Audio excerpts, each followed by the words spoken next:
Hello friends, मैं हूं doctor Dhananjay और आज डॉक्टर सरीना में हम एक बहुत ही इंपॉर्टेंट टॉपिक पर डिस्कस करने वाले हैं। वो है second wave of corona virus in India. देखिए, मिड सितंबर से मिड फरवरी तक इंडिया में कोरोना वायरस के केसेस एक्सपोनेंशियली डाउन हुए। इवन वेस्टर्न कंट्रीज वाले जो लोग रिसर्च करने लगे कि इंडिया में एकदम से केसेस इतने कैसे डाउन हुए, जहां बाकी वेस्टर्न कंट्रीज, यूरोपियन कंट्रीज के अंदर second wave, third wave of corona virus आ रहा था, वहाँ इंडिया में लगातार केसेस डाउन होते रहे। ये कहा गया कि इंडिया में यंग पॉपुलेशन जो है वो बहुत ज़्यादा है, इंडिया में गैदरिंग, इंडोर गैदरिंग इतना नहीं होता है, आउटडोर गैदरिंग होता है। और एक स्पेसिफिक हाइजीन हाइपोथेसिस भी दिया गया कि इंडिया में उतनी ज़्यादा हाइजीन नहीं होती है। सो लोगों को ऑलरेडी बहुत सारे तरह के इन्फेक्शन बचपन से लगते ही रहते हैं, तो जैसे इन्फेक्शन लगते रहते हैं तो इम्यूनिटी आती रहती है। सो लोगों ने ये माना कि इंडिया के जो लोग हैं उनके अंदर कोरोना वायरस के लिए थोड़ी बहुत इम्यूनिटी पहले से ही है, कि ये रीज़न है कि इंडिया में कोरोना वायरस के केसेस एकदम से डाउन, लगातार 5 महीने डाउन होते रहे। लेकिन अभी अचानक से आप देखेंगे मिड फरवरी से मार्च तक, और ये specifically from early March to later March, cases बहुत ज़्यादा बढ़े हैं। इवन जो केस बढ़ने की स्पीड फर्स्ट वेव में भी नहीं थी, उससे ज़्यादा केस बढ़ने की स्पीड अभी सेकेंड वेव में है। सो लोग अभी भी असमंजस में हैं कि ऐसा क्यों हुआ। उसके भी मेन जो 2 कारण दिए जा रहे हैं वो यही है। पहला ये कि हमने जो हमारा गार्ड है वो शायद बहुत जल्दी डाउन कर दिया, हमने बहुत ज़्यादा ढिलाई दे दी, जिसकी वजह से ये सब प्रॉब्लम होने लगा। और दूसरा रीज़न ये भी माना जा रहा है कि जो म्यूटेंट स्ट्रेन्स हैं, जैसे UK mutant, south African variant, Brazilian variant, और कई कई जगह तो ये जो डबल म्यूटेंट वेरिएंट हैं, इन म्यूटेंट वेरिएंट की वजह से इन्फेक्शंस की रेट जो है बहुत ज़्यादा बढ़ी है। और वैसे भी अगर आप इस सेकेंड वेव में आप देखें तो नंबर ऑफ केसेस बढ़े हैं, पॉजिटिविटी रेट बढ़ा है, हॉस्पिटल एडमिशन रेट बढ़ा है, लेकिन डेथ रेट जो है वो अभी इतना ज़्यादा नहीं बढ़ा है। अच्छा, अब इसके लिए हमारे पास में 2 बातें सामने आती हैं कि पहली चीज़ तो इसका एंड कब होगा, ये कोरोना वायरस कब कब ख़त्म होगा, और दूसरी चीज़ कि हमको ये सेकेंड वेव को कंट्रोल करने के लिए अभी इस स्टेज पे क्या करना चाहिए। देखिए, पहली चीज़ कि कोरोना वायरस कब एंड होगा, इसके लिए हमने आज से एग्जैक्ट 1 साल पहले एक वीडियो बनाया था, जो आज भी बिल्कुल वैलिड है, कि जब भी इस तरह का पेंडेमिक आता है, ऐसा कभी भी नहीं होता है कि पेंडेमिक आया, एक बार में सारे लोग इन्फेक्ट हुए और पेंडेमिक चला गया। जैसा कि आपको पता है कि ये कोरोना वायरस की जो इम्यूनिटी है इन्फेक्शन के बाद, ये लॉन्ग लास्टिंग नहीं है। ये किसी में 6 महीने, किसी में 8 महीने, किसी में 9 महीने, इस तरह से रहती है। जैसे इम्यूनिटी डाउन होती है तो लोगों को वापस से री इन्फेक्शन होता है। ठीक है, सो इस तरह से इस पेंडेमिक से छुटकारा पाना बहुत मुश्किल है।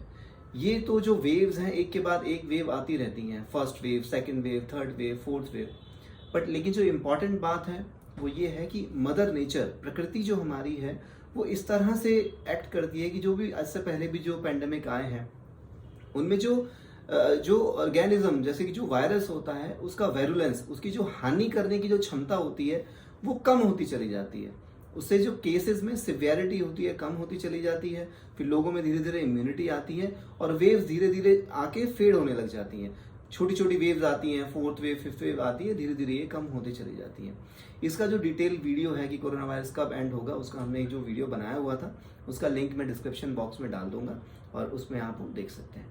अच्छा, दूसरी बात ये आती है कि अभी सेकेंड वेव को कंट्रोल करने के लिए हमारे पास क्या ऑप्शन है और क्या उनमें बेटर रहेगा। देखिए, सबसे पहली चीज़ आती है लॉकडाउन। जैसे पिछली बार कितना स्ट्रिक्ट लॉकडाउन इंडिया ने किया था, अब ये कह पाना मुश्किल है कि उस लॉकडाउन की वजह से कितना फ़ायदा हुआ, क्योंकि जितने भी डेवलप्ड कंट्रीज़ हैं, खास करके यूरोपियन कंट्रीज़ हैं, उन्होंने काफ़ी स्ट्रिक्ट लॉकडाउन लगाए और कई कंट्रीज़ ने first lockdown, second lockdown, third lockdown लगाए। लेकिन उसके बाद भी वो कंट्रीज जैसे कि स्वीडन, जिन्होंने बहुत ज़्यादा स्ट्रिक्ट लॉकडाउन नहीं लगाया, उनके केसेस का जो ग्राफ है वो ऑलमोस्ट बाकी कंट्रीज़ के जैसा ही रहा।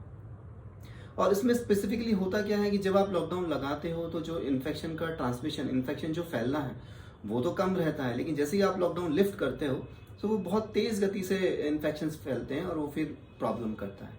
ठीक है, सो हमने जो हमारे इंडिया में पहला जो लॉकडाउन किया गया वो शायद कुछ हद तक ठीक था, क्योंकि किसी को कोई आइडिया नहीं था कि ये किस हद तक ये बीमारी फैल सकती है।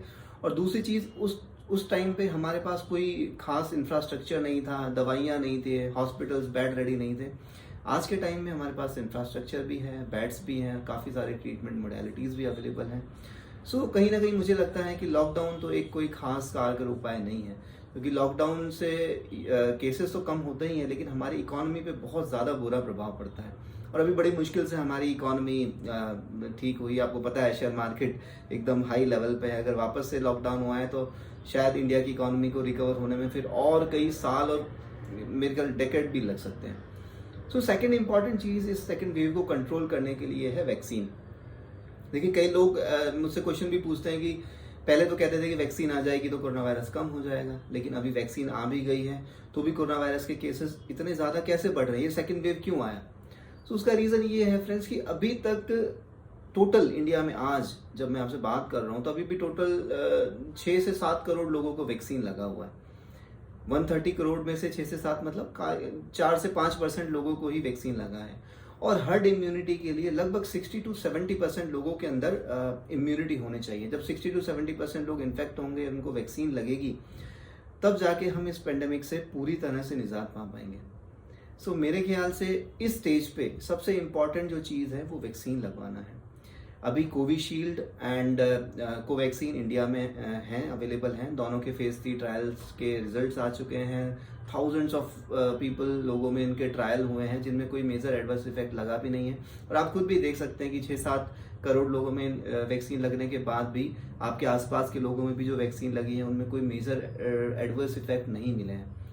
सो मैं आपसे यही एक रिक्वेस्ट करूँगा कि अभी जैसे 45 ईयर्स से ज़्यादा लोगों को वैक्सीन लग रही है, सो आप खुद के लिए और आपके अराउंड आपके अड़ोसी पड़ोसी आपके जो रिश्तेदार हैं उनको आप एनकरेज करें कि जितने ज़्यादा लोगों को वैक्सीन लगेगी तो ये जो इन्फेक्शन का ट्रांसमिशन है, एक से दूसरे में फैलना जो है वो कहीं ना कहीं रुकेगा और तब हम इससे निजात पा पाएंगे। नहीं तो ऐसे अगर लॉकडाउन और ये रेस्ट्रिक्शंस लगते रहेंगे तो सभी लोगों के लिए बहुत ज़्यादा दिक्कत होने वाला है। और फिर भी अगर आपको कोई वैक्सीन के लिए डाउट है, सो जो हमारा वीडियो है कि हमको कोरोना वायरस वैक्सीन लेनी चाहिए नहीं, उसका लिंक मैं डिस्क्रिप्शन बॉक्स में डाल दूंगा। आप उस वीडियो को देख सके अपने डाउट क्लियर कर सकते हैं। फिर भी कोई क्वेश्चन है तो आप हमें क्वेश्चन पूछ सकते हैं। और फ्रेंड्स, ये कोरोना वायरस जैसे कोई ऐसा तो है नहीं कि पुरानी बीमारी थी, ये एक नई बीमारी है और हर महीने इसमें कुछ ना कुछ चेंज आता रहता है। सो इतना टाइम नहीं होता हमारे पास, लेकिन फिर भी जो एक मेजर अपडेट रहेगा उसका वीडियो हम बना के आपको अपडेट करते रहेंगे। अपडेट के लिए आप प्लीज़ इस चैनल को लाइक करें, सब्सक्राइब करें, जिससे सभी लोगों को इसमें हेल्प मिल सके। Thank you.